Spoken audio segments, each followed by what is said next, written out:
ចម្រើនប្រគ្រូស្មាពីនាមខុំដែនមកពីក្រុម S3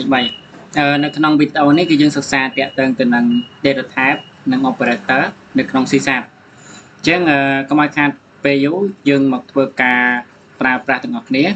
យើងប្រើជាមួយ data type con data type var dynamic object ហ្នឹងគឺយើងប្រើដើម្បីអីផ្សេងៗទៅស្មាននឹងពន្យល់បញ្ជាក់អញ្ចឹងឥឡូវគឺយើងមកធ្វើការចូលសរសេរកូដទាំងអស់គ្នាឥ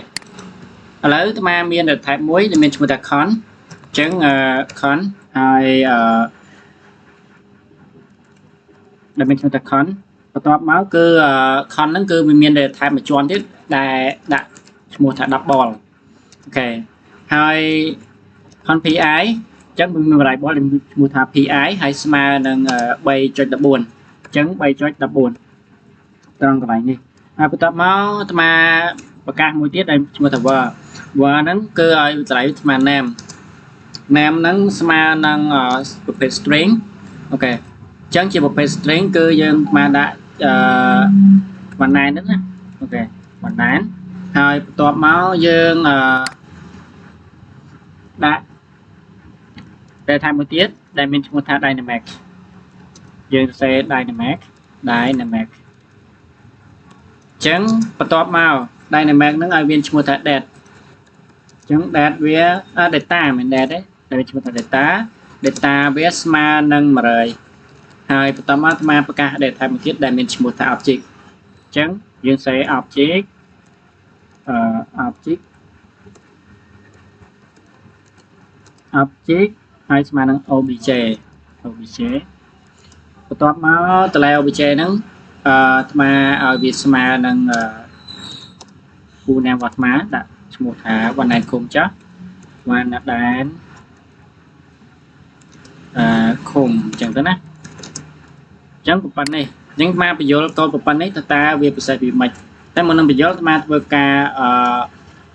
output វាបញ្ចេញសិនមកតាក់ទងជាមួយនឹង output វាគឺយើងប្រើជាមួយនឹង console data line ដើម្បីធ្វើការ output វាបញ្ចេញអូខេអញ្ចឹងគឺយើងដាក់ជាមួយនឹង console.write line or ite li ne តបមកយើងបានដាក់មុខចុះហើយដាក់សញ្ញាដុល្លារមួយបន្ទាប់មកទៀតយើងដាក់double quote ហើយយើងដាក់ pi ត pi ហ្នឹងចុច2មកឲ្យវាស្មើជាមួយនឹងគេដាក់សញ្ញាគ្នាបមកហើយយើងចាប់តម្លៃវាមក pi ហ្នឹងហើយបន្ទាប់មកយើងធ្វើការចាប់តម្លៃមួយទៀតដែលមានឈ្មោះថា name អញ្ចឹងសរសេរ console មក console dot write line ហើយបន្ទាប់មកអាត្មាដាក់ដុល្លារដូចគ្នាមកហើយបន្ទាប់មកយើងដាក់double quote បន្ទាប់មកយើងសរសេរ name តម្លៃ name ហ្នឹងហើយចុច2មកហើយយើងដាក់គ្នាបបន្ទាប់មកយើងចាប់យកតម្លៃ variable name មកប្រើមកអញ្ចឹងស្មើនឹងបញ្យល់ទៅនឹង con អញ្ចឹង con ហ្នឹងគឺវាស្មើពី constant យើងប្រើវាសម្រាប់ធ្វើការប្រកាសតម្លៃណាមួយដែលយើងមិនចង់ឲ្យនរណាម្នាក់ផ្លាស់ប្ដូរបាននៅពេលក្រោយឧទាហរណ៍ថាស្មើមាន pi នេះអញ្ចឹងអាតម្លៃ pi នេះវាស្មើនឹង 3.4 អញ្ចឹងបើសិនជាមានអ្នកគាត់ចង់ប្រើប្រាស់អ្នកដែលគាត់ developer ផ្សេងគាត់ចង់យកទៅប្រើហ្នឹងគឺគាត់បោះតម្លៃផ្សេងមួយទៀតគឺ error តែម្ដងអញ្ចឹងវាអាចដំណើរការបានទេវាដំណើរការបានតែម្ដងគាត់ដូចទៅនឹង ID របស់យើងអញ្ចឹងដូច ID card របស់យើង ID card គឺយើងអាចផ្លាស់ប្ដូរបានទេ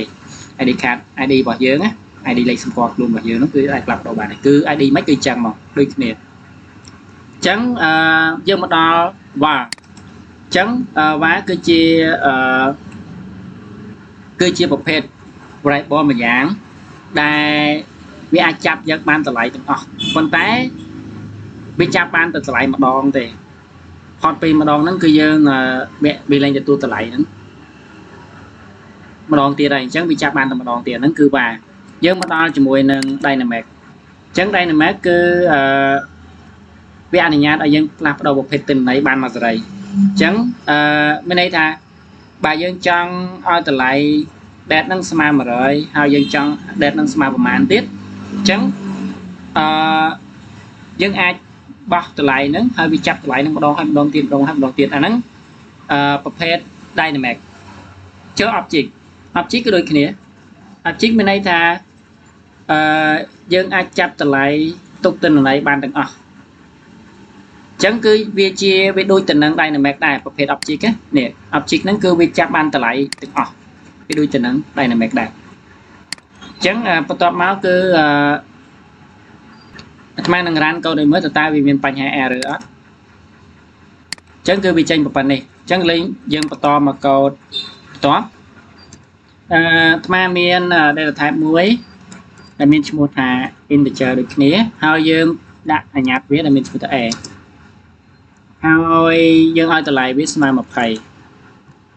top mà tiếp mà miền để type một tiết là miền chua thà b hai từ lại viết mà để thay một tiết đến với integer được nhé hai từ lại variable viết mà tăng bí top máu dương thưa ca đã về lấy điểm ok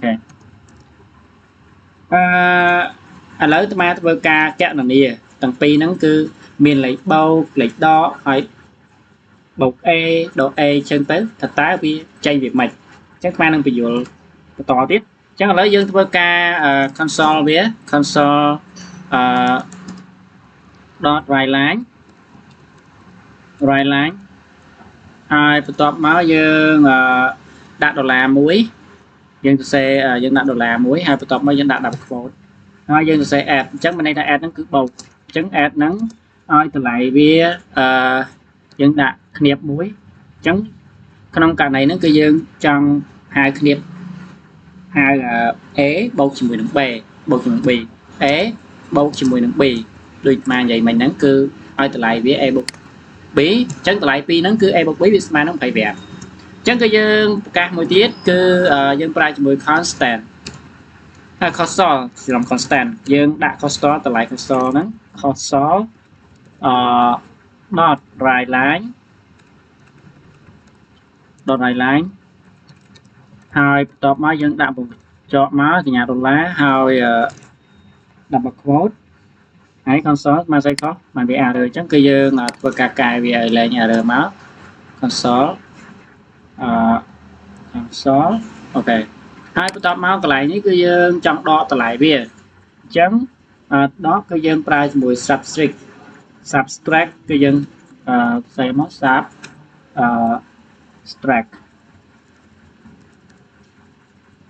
chấm top mà tiết cơ dương đã nếp đâm bay chặt giật từ lại một phần ok chẳng để ra tại cái lại những cứ chặt cho từ lại cái dương trong chặt từ lại é hai dân đỏ nhưng cho từ lại đó đỡ mười nước bè đỡ những bì chẳng cơ VM hay đo bẻm cứ đọc hẻm là ngày top mà tiết cái dương trong lấy vào dưỡng cứ vì chỉ một hết lấy với chữ miên rồi còn với chữ miên cứ dân phải chữ mùi nắng bốc nước đỏ chẳng lấy dân sẽ console dot right line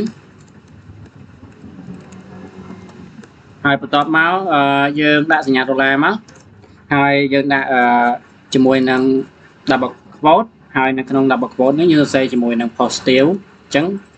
đầm bay lấy về chỉ miễn mà xe mới nó positive nó còn là dân xe ai mới đi giá này này đã phê nó phê positive như vậy nó positive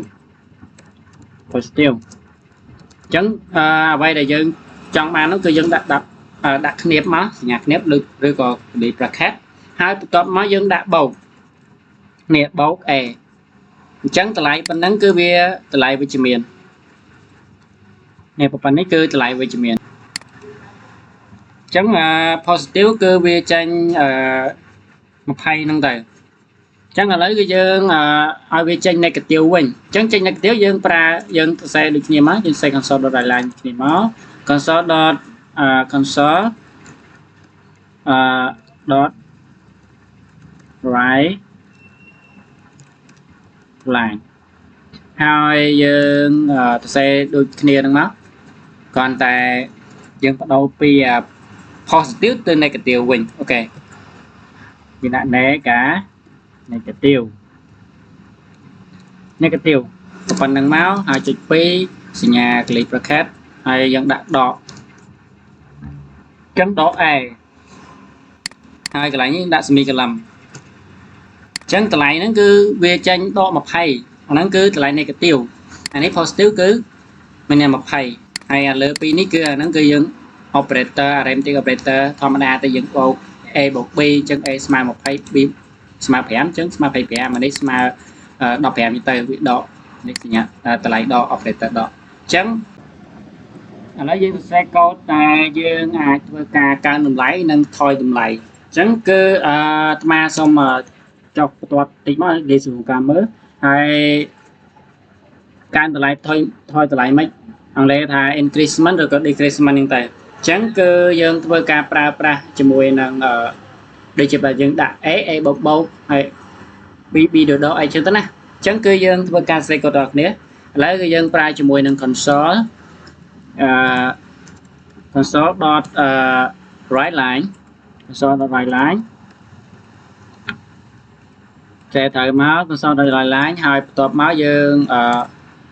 ដាក់កំពង់កញ្ចក់មួយហើយសញ្ញាដុល្លារដាក់បក quote អញ្ចឹងអាត្មាដាក់ពាក្យមួយដែលមានឈ្មោះថា before អញ្ចឹងតែថាយើងដាក់ទេយើងដាក់ចំណាំអញ្ចឹងទៅណាអាត្មាដាក់ពាក្យថា before before ហើយបន្ទាប់មក increase បន្ទាប់ពីវាកើនហ្នឹងទៅ increment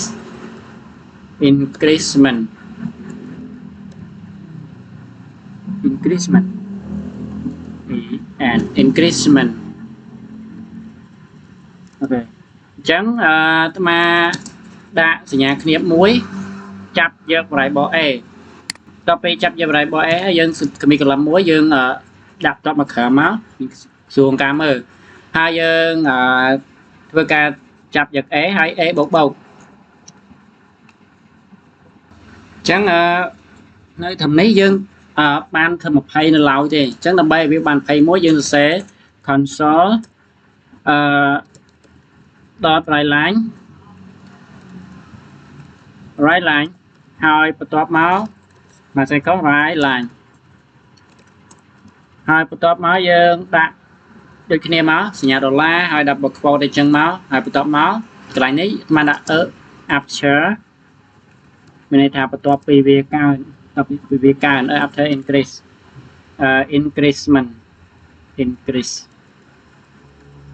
increment អូខេបន្ទាប់ពីវាកើនហើយយើងដាក់ចាប់យកកញ្ញាត់ A នឹងមកអញ្ចឹងប៉ុណ្្នេះគឺវាចេញតម្លៃ21អញ្ចឹងមានន័យថាអានេះវារងចាំមានន័យថាកន្លែងនេះនៅ20ឡើយតែបើយើងដាក់ប៉ុណ្្នេះទៀតមានន័យថាវាចេញ21អញ្ចឹងគឺយើងអាចរ៉ានមើលវាម្ដងមើលតម្លៃគឺ21បើសិនតែយើងអត់ដាក់កូដមួយខ្សែនេះទេគឺវាចេញតែ20ឯងអញ្ចឹងណាមួយខ្សែនេះអត់ដាក់កូដអាហ្នឹងទេចេញតែ20ឯងអញ្ចឹងអាត្មាអាចធ្វើការបិទវាចោលហើយធ្វើការរ៉ានម្ដងទៀតវាចេញតែ20ឯងអញ្ចឹងដើម្បីឲ្យវាចេញ21យើងដាក់ហើយវាមកប្រើមួយទៀតម្ដងទៀតហ្នឹងទៅអញ្ចឹងឥឡូវយើងចូលមកកាន់មួយទៀតគឺអាត្មាចាប់យក B ម្ដងអញ្ចឹង B ដកអញ្ចឹង B ដកប៉ុណ្នេះបើយើងចង់ឲ្យ B ហ្នឹងវាដក1អញ្ចឹង B វានៅដកឡើយទេវានៅតែ5ឡើយទេអញ្ចឹងបើចង់ឲ្យដក1ថា4អញ្ចឹងយើងប្រើជាមួយនឹង console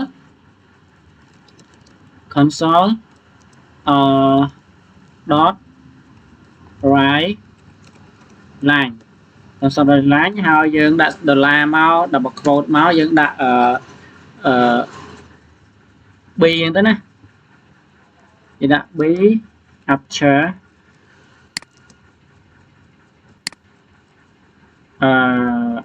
sorry B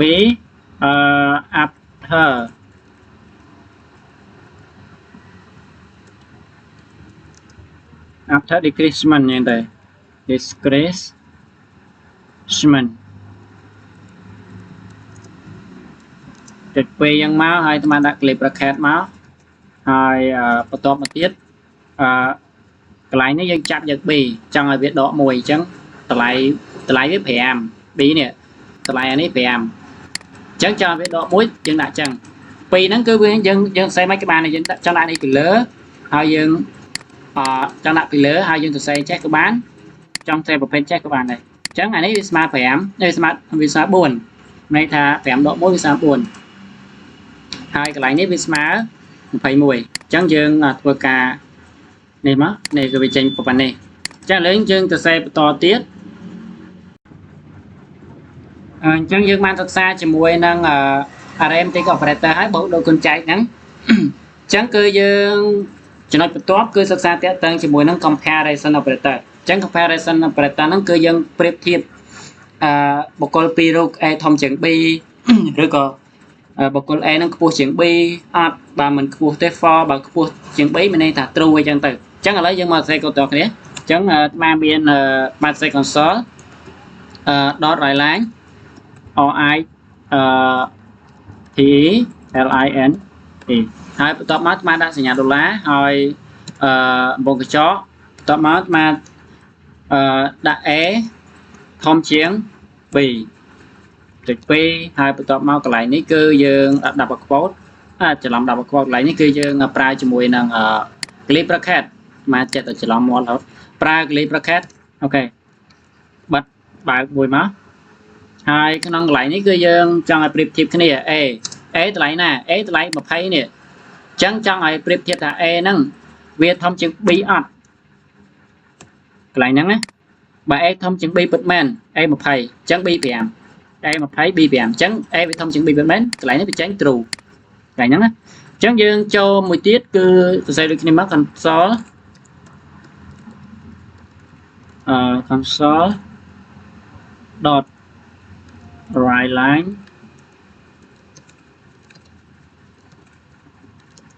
ok right line hai top má dân xây được kia má code xây đại thế ai đập bậc vote top má dân trong ai tôi chuẩn bị bình tôi chuẩn bị chẳng dân đạp nhà mà này bình cọc nè hai top má trực phí clip bracket tôi chiếm bị chẳng mà xin chị tôi chuẩn bị nó vì bất át và vì thầm tử vì tranh trù và xin gì và thầm tử tranh phò chẳng vì tôi chuẩn bị cứ vì bất đề một hay chẳng bị cái phèm chẳng vì thông thử thông chuẩn bị chẳng lại như vì tranh phò chẳng mà đo lại mỗi tiết dân pra console dot right line console dot right line tôi làm một chiếc máu hơi dân trong mà trong ai từ lại một tiết và bên đây ta thông chương được mà bị mà đòn người ta bị tranh mệt chẳng cơ dân phở chẳng máu hơi dân đã bật quote hơi thông chương được mà bị xây cầu được tích máu dừng miền độ clip bên này chẳng mất á chẳng độ clip chẳng máu hai cái này như dân đặt clip ra khai được kia máu đồng bay chặt vào lại bò được non thì sao thì phải chẳng thông chương được mà bị nè thông chương mà bị chẳng việc hiệp thiệp cái nè chẳng về thông chương mà bị chẳng cái này nắng bên đây là tôi bay về từ lại nữa vì smart rồi mình smart cái đời biệt sầm khăn vì thông chương bị chẳng bị chắp ra từ lại thông chương chẳng bên đây thá từ lại nó cứ true chắc mà đã điện console xây tiếp console dot right line hai top máu dẫn đặt đô la máu double quote hai dân từ xe tôi chân được smart beam rồi tôi chiến được smart beam rồi trực pi hai top máu lip bracket tôi chân được smart bì tôi chân được smart bì chân tay chân từ lại vì mình tôi chân hai co vì mình smart bì đây biết thời thông chân bì này này một hai giờ thông chân bì chân lại nó cứ for bắt đầu câu 10 tiết cứ comparison cứ smart vào đây thì mình chân lấy cứ dương từ xây console console dot write line ok ហើយបង្កក់មកអ្នកដុល្លារដាក់ quote a ស្មើ b អញ្ចឹងទៅហើយបន្ទាប់មកកន្លែងនេះគឺយើងដាក់clip bracket មកបើកបិទវាមកហើយបន្ទាប់មកយើងដាក់ចាប់យក right បងប្រើ a ស្មើ b ស្មើ b អញ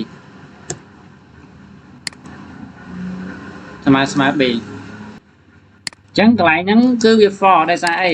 a វាមិនស្មើ b ទេវាត្រូវធំជាង b ទោះបីយើងដាក់ស្មើ b គឺមានន័យថាតើតម្លៃនឹង a ស្មើ 5 ហើយ b ស្មើ 5 អញ្ចឹងបានវាស្មើគ្នាតែក្នុងករណីហ្នឹងគឺ a វាត្រូវធំជាង b អញ្ចឹងវាចេញ for អញ្ចឹងយើងមកដល់មួយទៀតគឺចុងក្រោយគឺគេហៅថាមិនស្មើអាហ្នឹងមានន័យថាវាពិតសុទ្ធទៅជាមិនពិតហ្នឹងវាមិនពិតសុទ្ធទៅជាពិតអញ្ចឹងយើងសរសេរមក say console dot write line ហើយបន្ទាប់មកបងកញ្ចក់2សញ្ញាដុល្លារ10 quote ហើយយើង a មានន័យថានេះសញ្ញាឧទានហ្នឹងគឺមានន័យថាមិនហើយយើងដាក់ស្មើទៀតមិនស្មើអញ្ចឹង a មិនស្មើ b ចុច2មកហើយ clip bracket ដាក់ a មិនស្មើ b អញ្ចឹងកន្លែងនេះគឺវា true វិញមានន័យថា a វាមិនស្មើ b a 20អញ្ចឹង b 5អញ្ចឹងវាស្មើគ្នាទេអញ្ចឹងវាចម្លើយគឺ true អញ្ចឹងយើងមកដល់អញ្ចឹងឥឡូវគឺយើងមកសិក្សាជាមួយ logical operator វាមានជាមួយនឹងឆ្នោតឬឆ្នោតនិងឆ្នោតមិនអញ្ចឹងឥឡូវគឺអាត្មាប្រកាស data type មួយមានឈ្មោះថាbool ហ្នឹងគឺវាតម្លៃវាគឺមានតែ2ទេគឺពិតមិនពិតអញ្ចឹងទៅ data type ហ្នឹងហើយយើងអាត្មាដាក់ is student ហើយឲ្យវាស្មើនឹង true or false ហ្នឹង true RUE អញ្ចឹងស្មើ true តម្លៃបានដាក់ data type មួយទៀតវិស័យ data type មួយទៀតដែលមានឈ្មោះថា is ហើយយើងដាក់អាញាតមួយ is log in អញ្ចឹង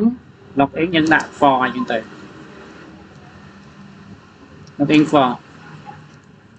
ហើយបន្ទាប់មកអាត្មាធ្វើការ say console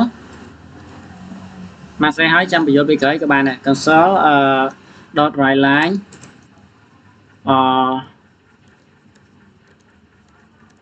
write line sorry dot write line ហើយបន្ទាប់មកដាក់សញ្ញាដុល្លារ10 quote ក្នុងនឹងមកហើយយើងដាក់សរសេរមក is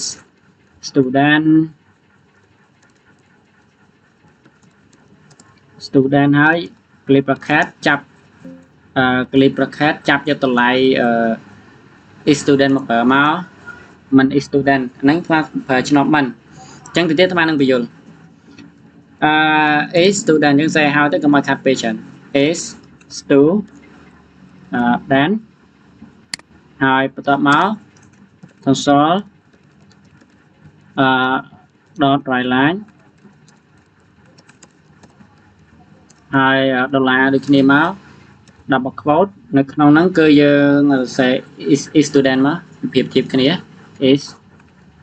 student ហើយអាត្មាប្រើជាមួយឆ្នោតនឹង is log in ហ្នឹងទៅ log in ហើយកន្លែងនេះយើងចាប់យកតម្លៃពីមកប្រៀបធៀបគ្នាមកអញ្ចឹងយើងមានជាមួយនឹង is student យើងមកប្រៀបធៀបនឹង is log in ហើយបន្ទាប់មកទៀតឬសរសេរទាំងអស់មកហើយអាត្មានឹងបញ្យល់ពីក្រោយ console dot write line ហើយយើងសញ្ញាដុល្លារសេសញ្ញាដុល្លារមកហើយ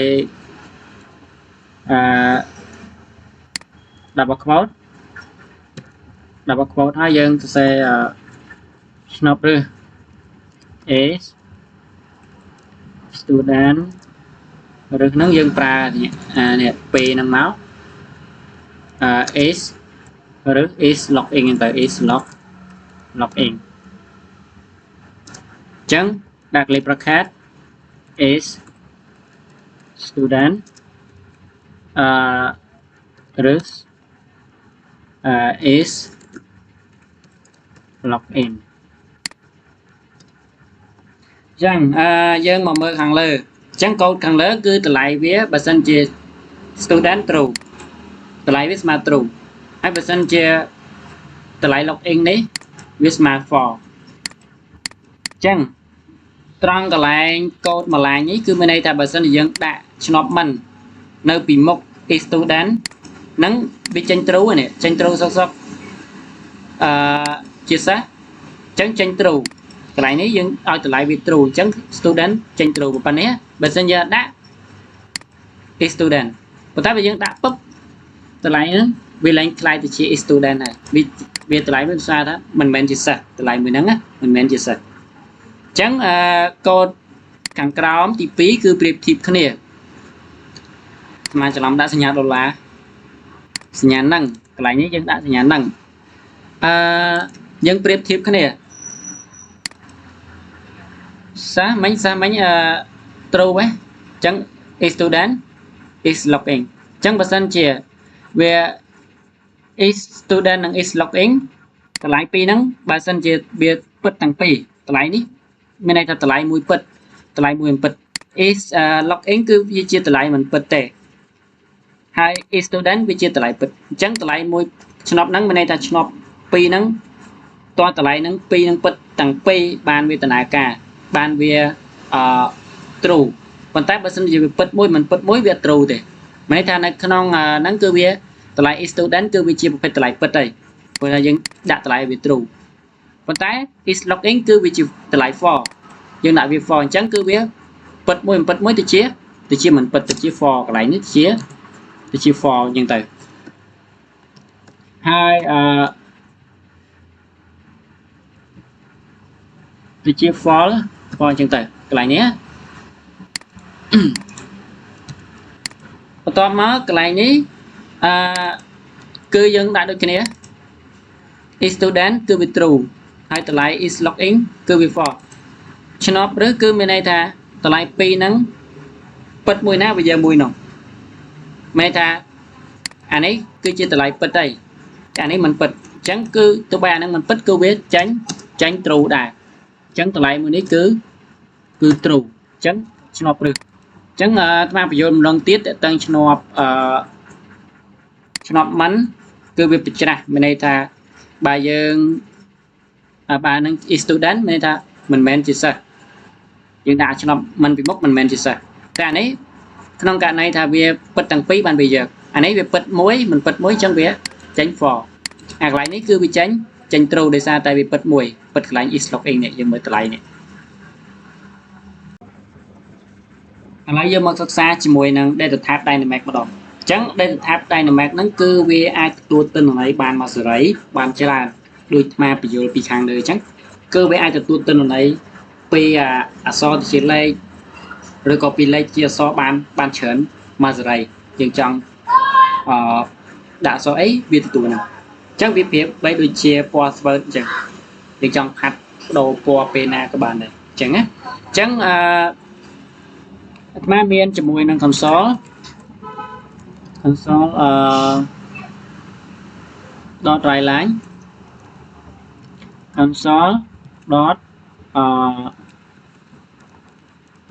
write line ហើយបន្ទាប់មកគឺសញ្ញាដុល្លារយើងសេដូចមុនមកកូដដែរទេហើយយើងសេ dynamic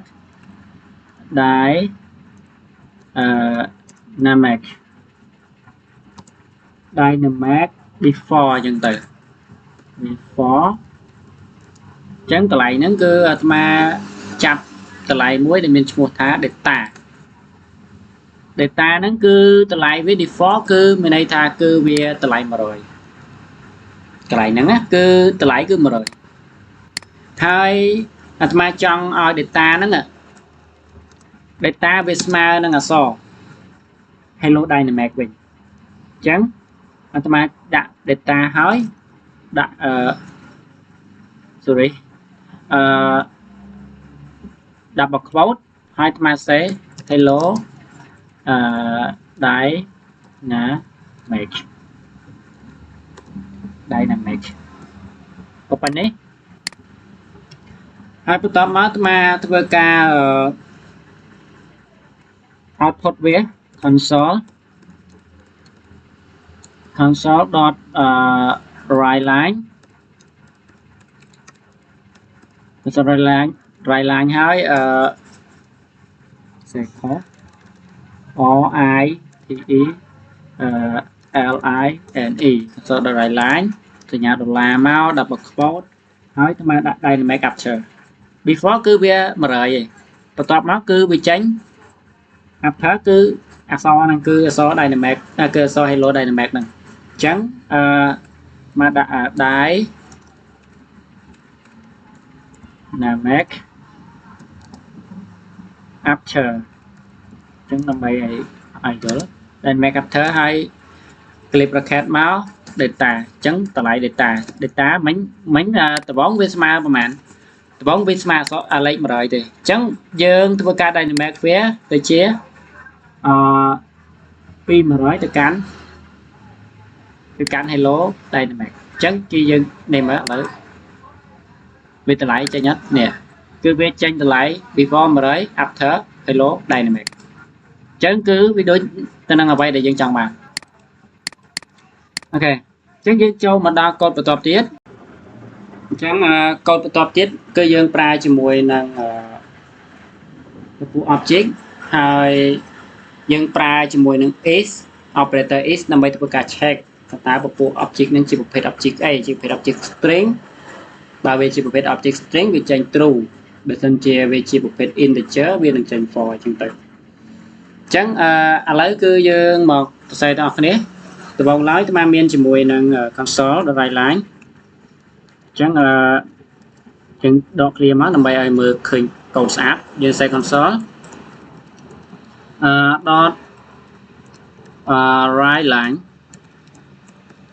hơi to má ơi từ lại vía mà đặt đồ là máu hơi dân đặt đọc bậc quote chấn mà đã obj string từ string obj string hai top màu cái này ní cứ mà đã vía tôi xe vía để tháp chắp vào lại bộ obj máu hai obj nắng vía is chỉ một page cái chỉ một page string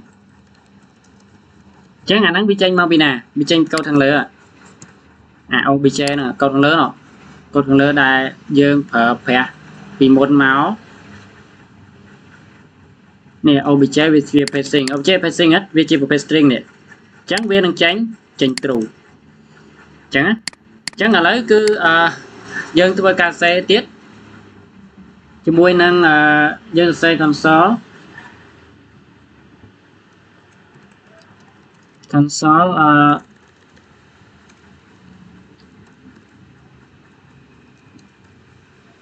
dot right line tao mắt đặt đô la máu sinh nhà đô la hơi đập bậc quote chẳng dân đặt obj is in mà đòn is in bị tranh như kì is in hai bộ tập máu dương clip bracket obj is in dân từ sorry về auto is in chẳng từ lại nó cứ viên mình chỉ in này bây giờ bậc ca càng lớn chỉ một page string chẳng bị chắp nhất cứ cái lại nó cứ for từ lại bị tranh for chẳng bộ to mà tiết mà trong pra chỉ mùi năng as đòn bộ á cứ bị chỉ một page size casting bên này ta dừng ai convert về bán convert ពីឥឡូវគឺយើងប្រើអាត្មាដាក់ string មក string ដាក់ txt ស្មើនឹង object ស្មើនឹង obj មានជាប្រភេទអីគេប្រភេទអក្សរ string ជាប្រភេទ string ហើយបន្តមកទៀតអាត្មាចង់ console វា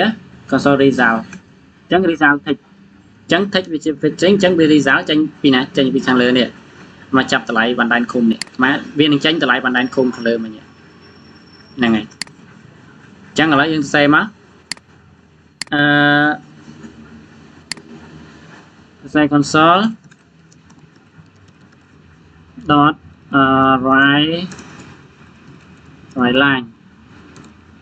ហើយបន្ទាប់មកដុល្លារមក double quote អញ្ចឹងយើងនៅក្នុងហ្នឹងគឺយើងអាចធ្វើការដាក់ as result មក as result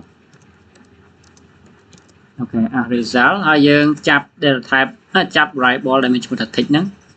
text យើងដាក់ស្មើ object ស្មើ one line ហ្នឹងនៅខាងលើមិញហ្នឹង value តម្លៃស្មើ one line ឃុំហ្នឹងទៅអញ្ចឹងយើងដាក់ txt មក text ហ្នឹងមកអញ្ចឹងលទ្ធផលគឺកូដអានេះគឺចេញone line ឃុំបានមកពីណាពីខាងលើនេះយើងចាប់នេះអញ្ចឹងណាអញ្ចឹងម្ដងទៀតអា object នេះគឺជាប្រភេទ string គឺវា true ចេញតម្លៃ true អានេះចេញតម្លៃ for ព្រោះតែអា object មិនមែនជាប្រភេទ integer ទេវាជាប្រភេទ string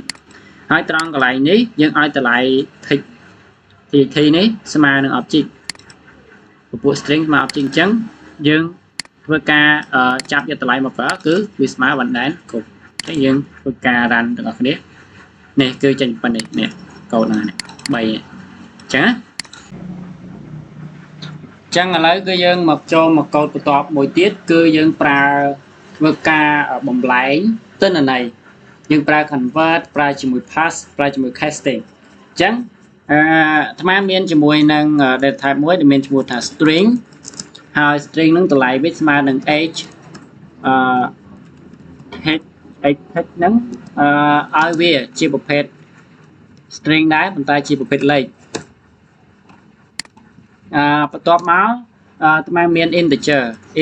មួយដែលមានឈ្មោះថា h ហ្នឹងស្មើតម្លៃវាស្មើបើយើងចង់ convert ពីប្រភេទអក្សរនេះទៅជាលេខអាហ្នឹងវានៅជាអក្សរមើលជាឃើញលេខតែម៉ាស៊ីនវាឃើញជាអក្សរអញ្ចឹងចង់ឲ្យ convert ទៅជាលេខយើងប្រើជាមួយនឹង convert ហ្នឹងទៅ convert អញ្ចឹងឲ្យយើងប្រើ h យើងដាក់ convert dot throw in អូខេ throw in ហើយបន្ទាប់មកដាក់ throw in 32មកហើយកន្លែងនេះគឺយើងធ្វើការដាក់ h នេះ convert ពីអា string ទៅជាលេខវិញដើម្បីវាស្គាល់ម៉ាស៊ីនវាស្គាល់អញ្ចឹងប៉ុណ្្នេះគឺវាដើរហើយអាត្មាមានជាមួយមួយទៀតអាហ្នឹងគេហៅថា convert ចុះបើយើងប្រើជាមួយ pass គឺដូចគ្នាគឺយើងបំលែងពីអក្សរទៅជាលេខដូចគ្នាអញ្ចឹងអាត្មាមានជាមួយនឹង string ប្រភេទ string ហ្នឹងគឺយើងអាត្មាដាក់ score text ស្មើនឹង25ជាប្រភេទ string 25ហើយបន្ទាប់មកអាត្មាឲ្យ in score មានស្រៀងគ្នាទេស្រី in score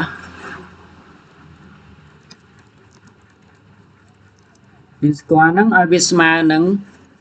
បើយើងចង់ convert ពីអក្សរនេះទៅជាលេខដូចគ្នាយើងប្រើជាមួយ pass ក៏បានដែរប្រើជាមួយ convert ក៏បានដែរឥឡូវអាត្មាប្រើជាមួយ pass យើងប្រើម៉េចយើងប្រើជាមួយ in មកអាហ្នឹង integer យើង convert ទៅជា integer in ហើយ dot ទៅជា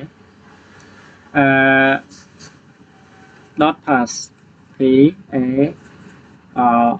r s e ហើយបន្ទាប់មកដាក់ data type ហ្នឹងមក data type square text ហ្នឹងដែលយើងចង់ convert ហ្នឹងsquare ស្គាល់ text ហ្នឹងអញ្ចឹងប៉ុណ្ណេះវា convert ទៅជាលេខអស់ហើយអានេះស្មើកុំឲ្យដាក់25យើងដាក់99ទៅកុំឲ្យច្រឡំគ្នាហើយបន្ទាប់មកគឺយើងធ្វើការចូលមួយទៀតគឺយើងប្រើជាមួយនឹង casting គឺយើងប្រើសម្រាប់កាត់ក្បៀសមានន័យថាយើងមាន casting ប្រភេទដែលថា10 ball មួយអញ្ចឹងអាត្មាដាក់តម្លៃ10 ball មួយដើម្បីកាត់ក្បៀសអញ្ចឹង10 ball D O U B L E អញ្ចឹង10 ball ស្មើ10 ball ហ្នឹងគឺអាត្មាដាក់វាមកតម្លៃប្រាយអញ្ចឹងទៅព្រោះតម្លៃលុយវាអាចមានចំនួនក្បៀសពីក្រោយអញ្ចឹងទៅស្មើនឹង19.99អូខេអញ្ចឹងបន្ទាប់មកតាំងនៅផាតមួយហើយមានអញ្ញាតមួយឈ្មោះថា new price តម្លៃថ្មីមកចង់បោះតម្លៃថ្មី new price ឲ្យវាស្មើទៅនឹងអញ្ចឹងតម្លៃនេះគឺវាជាប្រភេទតម្លៃ19.99 អញ្ចឹងអាត្មាចង់ឲ្យវាកាត់ក្បៀសអាត្មាប្រើ new price ហើយយើងប្រើ in នេះព្រោះយើងនេះដោះតម្លៃថ្មីគឺ in ហើយកន្លែងនេះយើងដាក់មុខកញ្ចក់មួយយើងប្រើជាមួយនឹង in បន្ទាប់ពីយើងប្រើ in ហើយយើងដាក់តម្លៃ price នេះតម្លៃ price new price ស្មើតម្លៃ price តម្លៃនេះអញ្ចឹងពេលដែលយើងធ្វើការoutput ចេញមកគឺវាតម្លៃចេញ19ហើយដោយសារវាកាត់ក្បៀសពីក្រោយអញ្ចឹងយើងប្រើជាមួយនឹង console dot write line ហើយដុល្លារមកសញ្ញាដុល្លារមួយមកអូខេបន្ទាប់មកដាក់ box quote អញ្ចឹងមកដាក់ casting price ទៅ casting price casting price គ្នាបមួយសញ្ញាគ្នាប clip bracket ហ្នឹងហើយយើងដាក់តម្លៃ new price អញ្ចឹងយើងផ្ដល់តម្លៃ new price មិញតម្លៃវាកាត់ក្បៀសចេញមកគឺ 299.9 គឺចេញរីសាលគឺ19គឺច្រឡំ299 219.9 ចេញរីសាលគឺ19វាកាត់ក្បៀសខ្ទុយបាត់ហើយចឹងមកដល់កុំចឹងក្រោយគឺយើងនិយាយពីការកំណត់លក្ខខណ្ឌតែការកំណត់លក្ខខណ្ឌហ្នឹងយើងនៅប្រើជាមួយ boolean ដដែលទេអញ្ចឹងអាត្មាមានជាមួយនឹង integer ដែលតម្លៃ match គឺតម្លៃកណិតហ្នឹងស្មើ80ឲ្យវាស្មើនឹង80ហើយ integer មួយទៀតហើយ English ហ្នឹងស្មើ70អញ្ចឹងទៅស្មើ70អញ្ចឹងបន្ទាប់មកស្មើចង់បូកវាបញ្ចូលគ្នាស្មើចង់ប្រើបូកវាបញ្ចូលគ្នាយើងប្រើ10 ball ដើម្បីបូកអញ្ចឹងយើងប្រើជាមួយនឹង10 ball B O U B L E 10 ball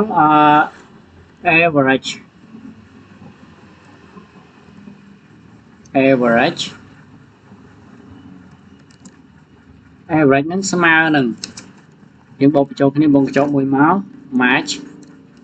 បូកឲ្យជាមួយនឹង English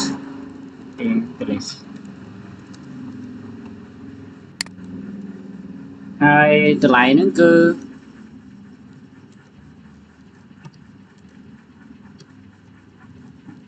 2.0 ហើយយើងបូក English ហើយយើងវាចែកជាមួយនឹង2.0 ព្រោះយើងប្រើមាន2មានន័យថាគឺយើងមានមុខវិជ្ជា2គឺយើងមានជាមួយនឹង Math ផងនិង English ផងអញ្ចឹងវាស្មើនឹង 2.0 បើយើងមានវិជ្ជា3យើងដាក់ 3.0 ហើយបន្តមកទៀតអាត្មាធ្វើការដាក់បញ្ចេញ result average អញ្ចឹង console dot write line មុខចកមកសញ្ញាដុល្លារហើយបន្ទាប់មកដាក់ double quote ហើយយើងដាក់ average average គ្នា average អូខេ RAGE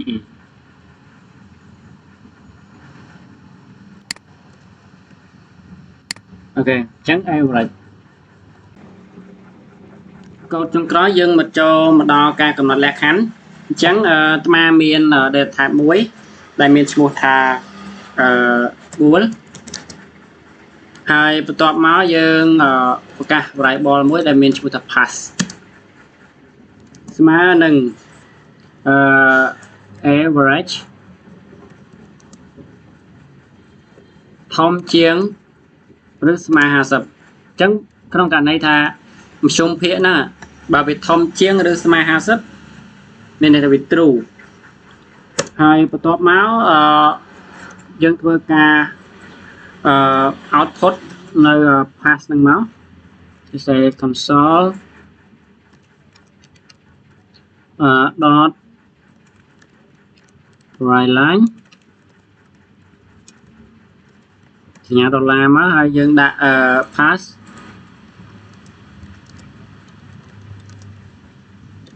curly bracket ហើយយើងប្រើ pass មក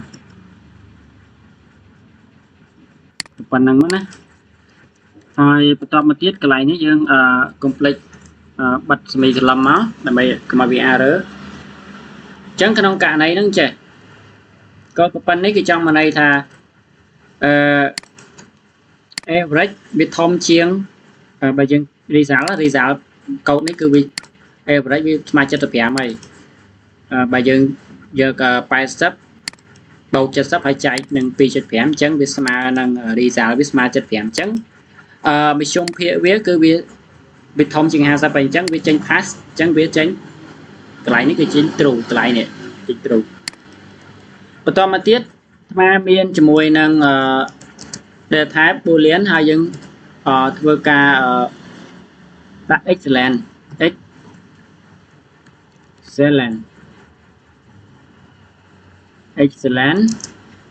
ស្មើនឹង average excellent វាស្មើនឹង average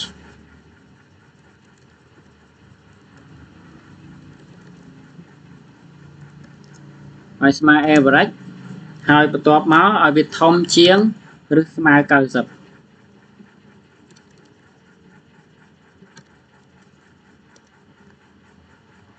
ធំជាងឬស្មើ90ត្រង់បាក់ស្មើ2ដងហើយបន្តមកអាត្មាដាក់ console dot write line បន្តមកគឺយើងដាក់សញ្ញាដុល្លារហើយ double quote មកយើងដាក់ excellent មក excellent ចាប់បញ្ញត្តិ excellent មកប្រើមកអានេះអត់អីទេចាប់បញ្ញត្តិ excellent មកប្រើមក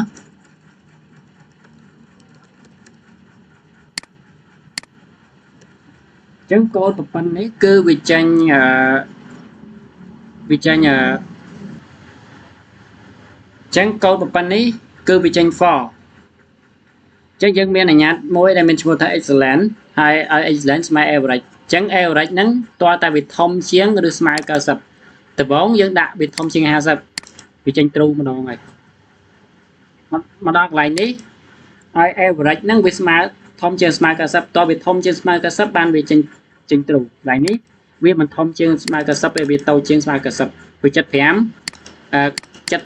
វាតូចជាងឬស្មើវាតូចជាង90វាអត់ស្មើ90ទៀតអញ្ចឹងវាចេញ for កន្លែងហ្នឹងណាអញ្ចឹងចុងក្រោយគឺយើងធ្វើការ output result ធ្វើការប្រៀបធៀបគ្នាមកជាមួយនឹង pass និង excellent អូខេអញ្ចឹងគឺអាត្មាសរសេរ console.write line សរសេរឲ្យចាំធ្វើការបញ្យល់អញ្ចឹងសរសេរ console.write line មកហើយបន្ទាប់មកទៀតដាក់ដុល្លារជិះមកហើយយើងដាក់ជាមួយនឹង double quote ហើយយើងសេ pass យើងយក pass យកប្រៀបធៀបជាមួយនឹង excellent pass and excellent curly bracket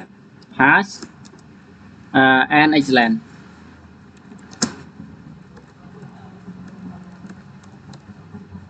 វាប្រៀបធៀបគ្នាហើយឆ្នប់មួយទៀតឆ្នប់រឹស console dot right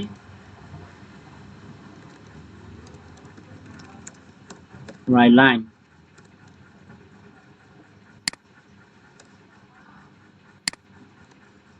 អូខេហើយបន្ទាប់មកយើងដាក់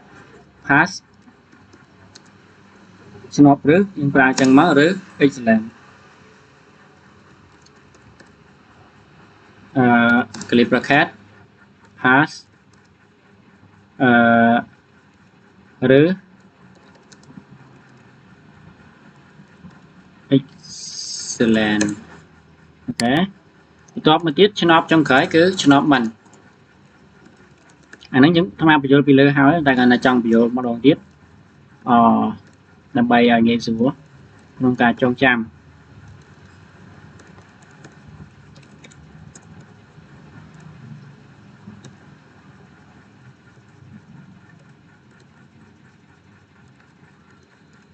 បន្ទាប់មកយើងសរសេរដល់គោលទាំងមកហើយយើងដាក់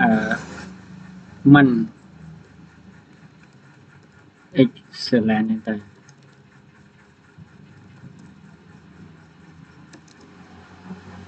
គ្នាបមួយមកមិន excellent មិន excellent ចឹងប៉ុណ្ណឹងអាលើមានន័យថាតវាពិតទាំងពីរចឹងផាសហ្នឹងវាគេវាត្រឹមតែ75ឯងកន្លែងហ្នឹងកន្លែងនេះផាសកន្លែងនេះ average វាស្មើនឹង75ឯងចឹងបើសិនជាវាស្មើ75វាធំជាង50ចឹងវាតម្លៃវាពិតផាសហ្នឹងពិតដល់ពេល excellent គឺវាអត់ពិតទេexcellent average នេះវាធំជាង90ហើយចឹងកាលណាបើវាធំជាង90កូដកន្លែងនេះគឺអត់ពិតអញ្ចឹងមានន័យថាកូដមួយខ្សែនេះគឺចេញ for កន្លែងណាហើយបន្ទាប់មកកន្លែងនេះគឺមួយណាពិតមួយណាមិនពិតគឺវាមួយមានន័យថាពីរហ្នឹងពិតមួយមិនពិតមួយគឺវាមួយអញ្ចឹង pass គឺពិត excellent គឺអត់ពិតទេអញ្ចឹងវា pass ពិតអញ្ចឹងវាចេញ true ចេញ true កន្លែងណាហើយត្រង់ខាងក្រោមទៀតគឺមានន័យថាវាចេញវាអាហ្នឹងដំបូងបើសិនយើងដាក់អាឆ្នប់មិនហ្នឹងគឺវាអត់ពិតទេតែដល់ពេលយើងដាក់ឆ្នប់មិនវាបញ្ច្រាស់គ្នាទៅចេញជាពិតវិញចេញជា true វិញកន្លែងវាចេញ true អញ្ចឹងឥឡូវយើងមករ៉ានកូដទាំងគ្នារីសាលចុងបញ្ចប់អញ្ចឹងនេះគឺវាមកហើយដោយសារតែដាក់បញ្ចប់គ្នាគឺវាមើលទៅអត់ស្អាតកន្លែងនេះយើងត្រូវដក clear ផងដក clear បានវាមើលទៅកូដស្អាតហ្នឹងទៅនេះកន្លែងគឺចេញ for excellent ចេញ for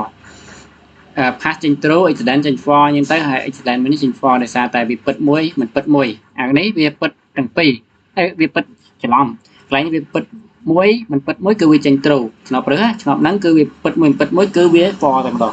ហើយ excellent មានន័យថាអាឆ្នប់នេះមិនពិតទៅជាពិតវិញអញ្ចឹងគឺនៅក្នុងវីដេអូនេះគឺមានតែប៉ុណ្្នឹងទេបាទសូមអរគុណ